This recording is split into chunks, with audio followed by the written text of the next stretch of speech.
Hola, mi nombre es Natanael y en esta ocasión vamos a hablar acerca de Noé y su diluvio, en contraste con otros diluvios y mitos similares. ¿Hubo realmente una inundación global? ¿Por qué hay tantos mitos similares acerca de una inundación?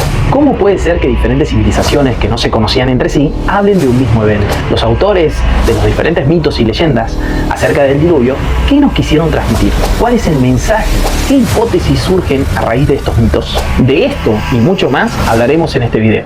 Quédate hasta el final porque se pone buenísimo. Pero antes quisiera invitarte a que te suscribas, comentes y si te gustó el contenido que compartas porque me ayudarías un montón. Sin más preámbulo, vayamos al video. ¿Cómo es básicamente la estructura de los mitos? La estructura de los mitos es básicamente la misma. Hay un dios o dioses que advierten de una inminente destrucción o inundación. A raíz de esto, los héroes o el héroe de la historia salva a su familia y animales construyendo un arca o un barco. Esto sucede por el enojo de los dioses que se cansaron del ruido o del pecado de la humanidad.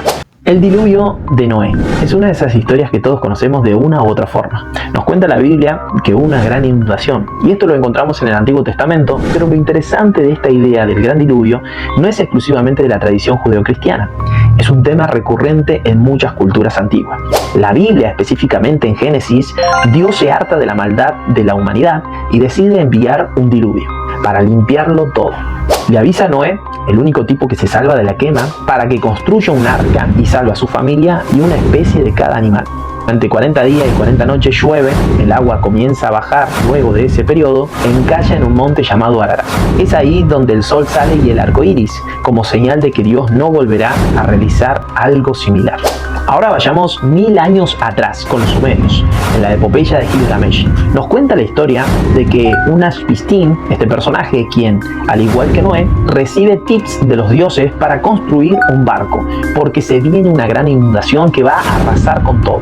Unas-Pistin construye el barco, se salva junto a su familia y animales y cuando termina todo, hace un sacrificio a los dioses en agradecimiento. Esta historia es de las más antiguas registradas, alrededor de 2200 años aproximadamente antes de Cristo, y muchos creen que fue una inspiración directa a la versión de la Biblia. Ahora vayamos a la mitología babilónica. La cosa se pone más picante con el poema de Atrahasis. Los dioses estaban re locos con el ruido de la humanidad, sí, con el ruido, y deciden que lo mejor es inundar la tierra. No hay otra mejor idea. Atrahasis es elegido para construir un barco y sobrevivir. Esta versión también tiene un paralelismo con la historia de Noé y el relato de los sumerios. Ahora pasemos a la mitología griega, donde la historia del diluvio se centra en Deucalión y Pirra. Los dioses estaban furiosos con la humanidad, sí, otra vez furiosos. Zeus decide inundar todo. Deucalión, el hijo de Prometeo, es advertido por su padre y construyen un arca para salvarse, junto a su esposa Pirra. Después del diluvio, ellos volverán a repoblar la tierra lanzando piedras que se convertirán en humanos. Muy a lo griego, ¿no? Ahora vayamos a la mitología iraní.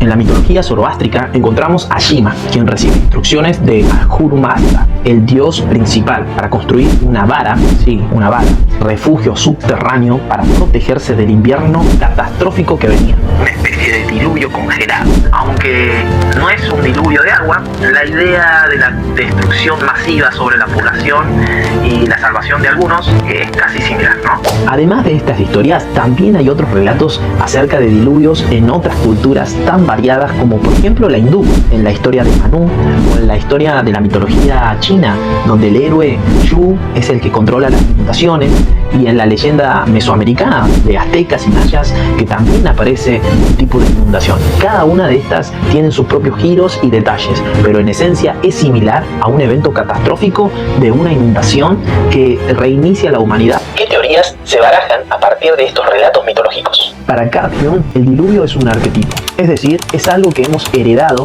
de nuestros antepasados y se guarda en el inconsciente. Para otros, el diluvio sí existió realmente. En algún momento de la historia de la humanidad surge una catástrofe mundial que impacta directamente a todas las civilizaciones, y a raíz de estos eventos surgen leyendas, epopeyas, poemas, mitos similares entre sí.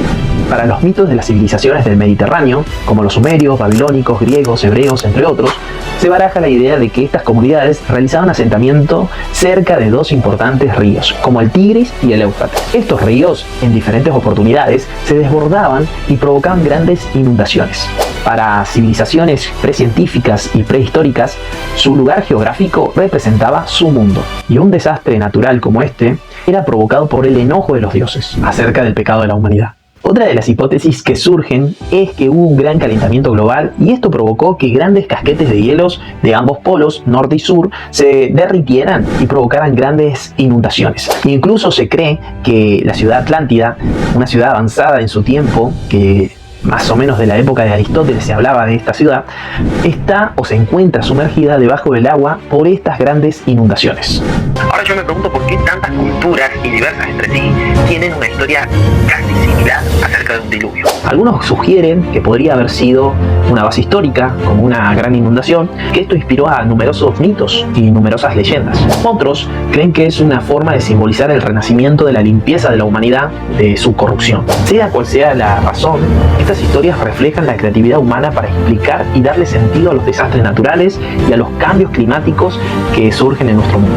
En resumen, el diluvio de Noé no está solo en la Biblia, es parte de una tradición mucho más amplia que atraviesa culturas y milenios y refleja fascinación y temor ante el poder destructivo y renovador del agua.